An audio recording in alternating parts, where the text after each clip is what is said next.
Canada has a strong and independent judicial system. Individuals or groups who believe that their rights have been infringed can seek a remedy before independent decision makers. Canada's ambassador to the UN had that to say in the wake of harsh criticism concerning the country's record on human rights, more specifically violence against Aboriginal women, and the consistent rejection by Canada to investigate it thoroughly. Canada says it wants no part in developing a comprehensive review to end violence among Aboriginals, a statement that rights groups have said was, quote, shocking.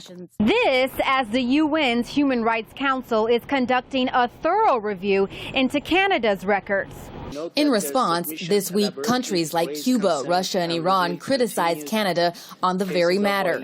The UN does a review on countries' human rights records every 4 years, looking into issues such as immigration, the justice system, and poverty, to name a few. Statistics show more than 600 Aboriginal women and girls have been murdered or gone missing since 1970. 40% of the cases remain unsolved. If this had been happening to non-Aboriginal women in Canada at the same rate, over 20,000 women would be missing or murdered. Recently, a human rights report accused Canadian police of sexually assaulting Aboriginal women and girls. Canada maintains it is taking the issue seriously, but says it is better handled within local and provincial governments.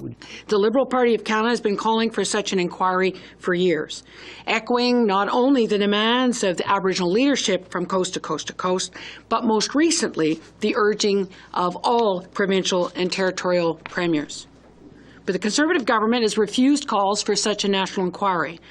Meantime, the National Chief of Canada's Assembly of First Nations said there is deep concern among Aboriginals over the government's refusal to conduct a national review of the problem.